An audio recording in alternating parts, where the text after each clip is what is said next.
नमस्कार मित्रांनो, ऑनलाईन अकॅडमीमध्ये सर्वांचं स्वागत आहे. तर मित्रांनो, जसं की तुम्हाला माहीत आहे, आपण या चॅनलमार्फत TET आणि CTET म्हणजे शिक्षक पात्रता परीक्षा यासाठी आपण सर्व प्रश्नांची सिरीज चालू केलेली आहे, जी सिलेबसवर आधारित आहे. तर त्यातलाच आज आपण घेणार आहोत 11वा सर्व पेपर, जो की अतिशय महत्त्वाचा आहे.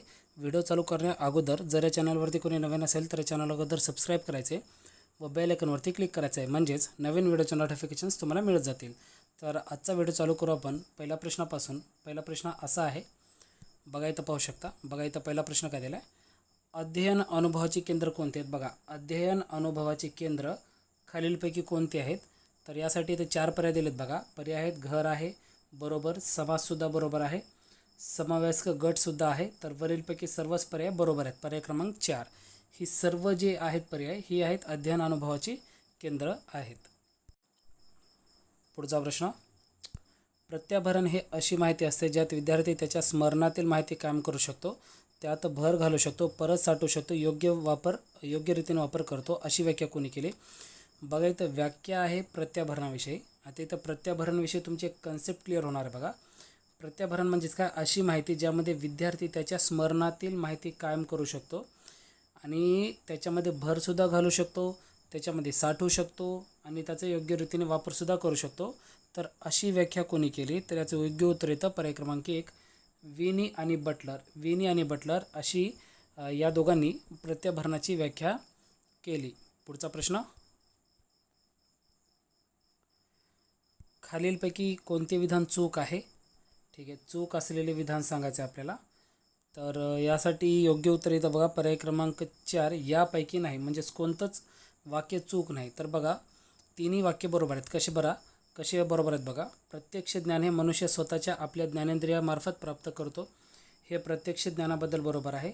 आता इथं परोक्ष ज्ञान दिलं. बघा, परोक्ष ज्ञान आपणास दुसऱ्याकडून ऐकून किंवा पुस्तकातून मिळते. बघा, हे कन्सेप्ट आहेत, हे तुमचे क्लिअर व्हायला पाहिजे. इथं मी डायरेक्ट कन्सेप्ट वाईज वाक्य दिलेले. ठीक आहे. तिसरं वाक्य बघा, शिक्षणात दोन्ही प्रकारच्या ज्ञानाचे महत्त्व आहे, म्हणजे प्रत्यक्ष ज्ञानसुद्धा पाहिजे आणि परोक्ष ज्ञानसुद्धा पाहिजे. या दोघांचं सुद्धा महत्त्व शिक्षणामध्ये आहे. ठीक आहे. पुढचा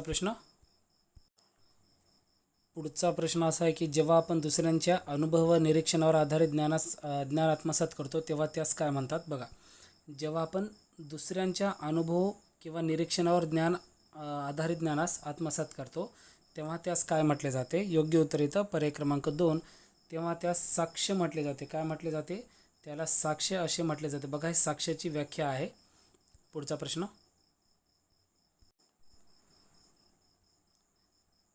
खालीलपैकी शैक्षणिक अनुभूती निकष यापैकी कोणते निकष बरोबर नाही.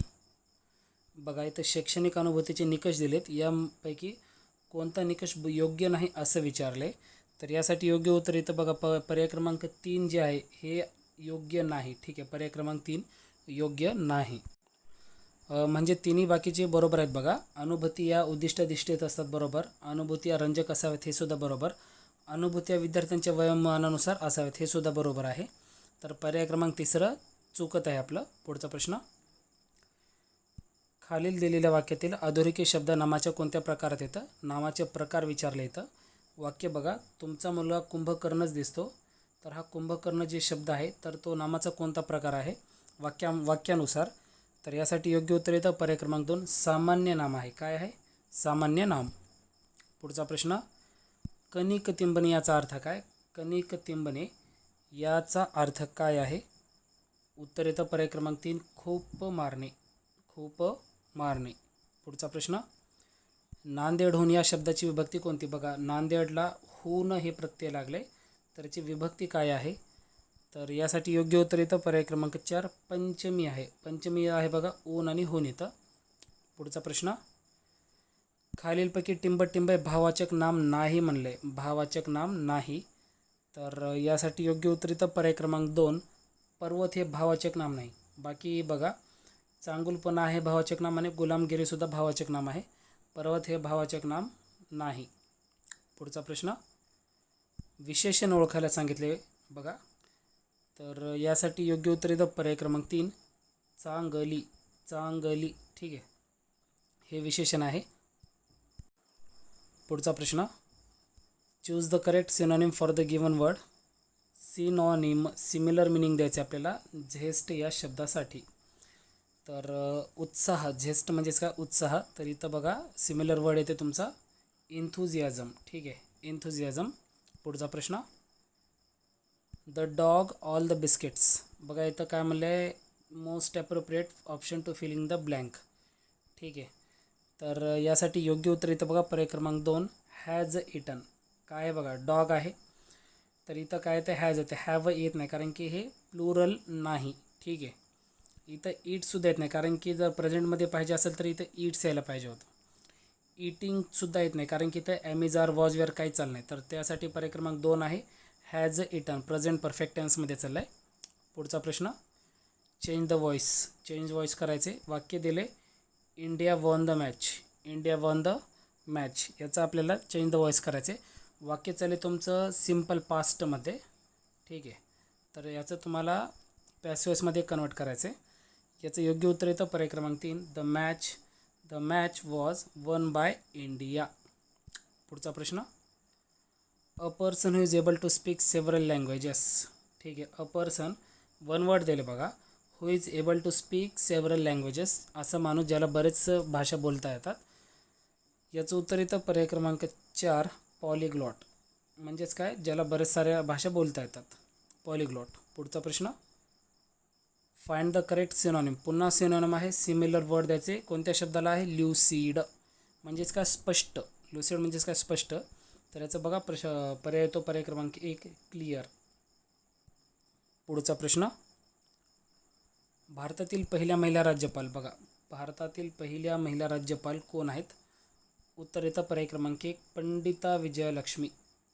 पुढचा प्रश्न, प्रसिद्ध दांडी यात्रा कोणत्या सत्याग्रहाशी निगडीत होती. दांडी यात्रा बघा तर मिठाशी निगडीत होती. सोपा प्रश्न आहे. पुढचा प्रश्न, पुणे प्लेग कमिशन रँड याला 1897 साली गोळ्या कोणी घातल्या. बघा एकतर पुणे प्लेग कमिशनर कोण होता, रँड होता, त्याचा वध केव्हा झाला, 1897ला त्याला मारलं गेलं.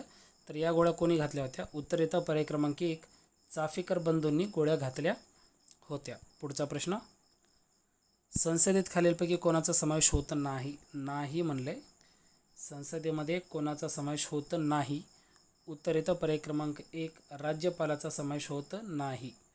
बाकी बघा राष्ट्रपती असतो, लोकसभा, राज्यसभा हे तिघंसुद्धा असतात. पुढचा प्रश्न, भारतीय राज्यघटनेची प्रस्ताविका कोण लिहिली. बघा प्रस्ताविका म्हणले कोणी लिहिली. उत्तर येतं पर्याय क्रमांक 3 पंडित नेहरू यांनी लिहिली. बघा पंडित नेहरू यांनी लिहिलेली आहे. पुढचा प्रश्न, ग्रहताऱ्यांचा अभ्यासास शास्त्रीय नाव काय आहे. बघा ग्रहताऱ्यांचा अभ्यास करणारे शास्त्रास काय म्हटले जाते. उत्तर येतं पर्याय क्रमांक 2 ॲस्ट्रॉनॉमी म्हटले जाते. काय, ॲस्ट्रॉनॉमी. पुढचा प्रश्न, टिंबटिंब यांनी रक्तभिसरणाचा महत्त्वपूर्ण शोध लावला. रक्तभिसरणाचा शोध कोणी लावला. उत्तर येतं पर्याय क्रमांक 1 डॉक्टर विल्यम हार्वे यांनी रक्तभिसरणाचा शोध लावला. पुढचा प्रश्न, ड जीवनसत्वाच्या अभावामुळे लहान मुलांना कोणता आजार संभवतो. बघा ड जीवनसत्वाच्या अभावामुळे, इथं लहान मुलांना म्हणलं आहे आणि अभावामुळे लहान मुलांना कोणता आजार संभवतो. उत्तर येतं पर्याय क्रमांक 4 मूळदूस हा रोग संभवतो.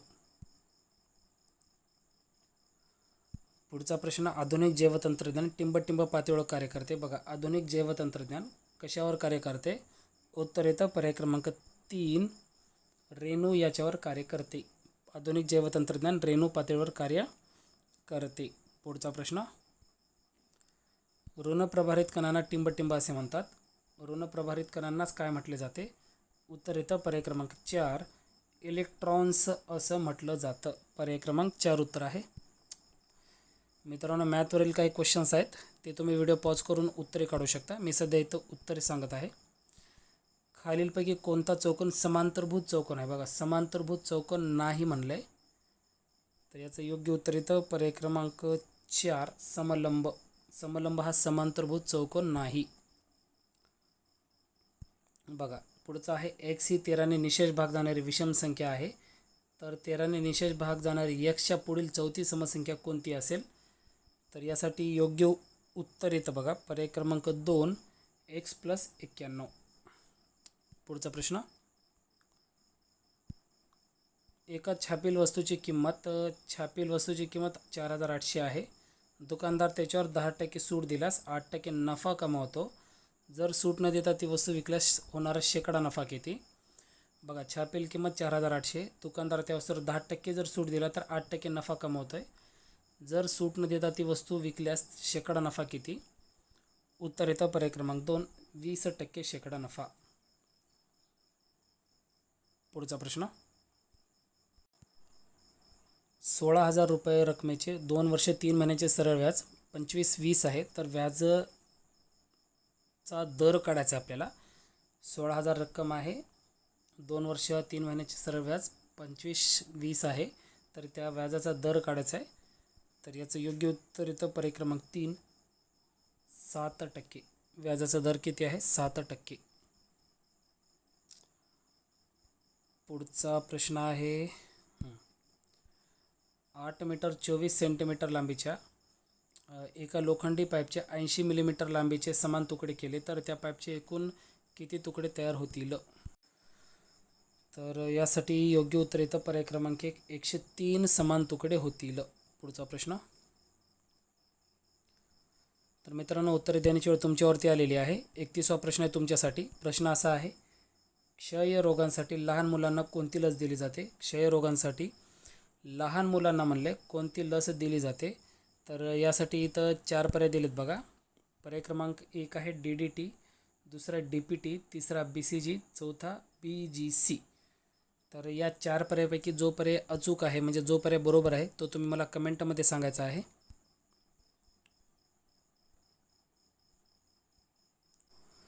तर मित्रांनो, आजचा 11वा पेपर झालेला आहे. जरा व्हिडिओ आवडला असेल तर व्हिडिओला लाईक करा, कमेंट करा, शेअर करा, चॅनल सबस्क्राईब करा. लवकरच भेटू पुढील पेपरसोबत. धन्यवाद.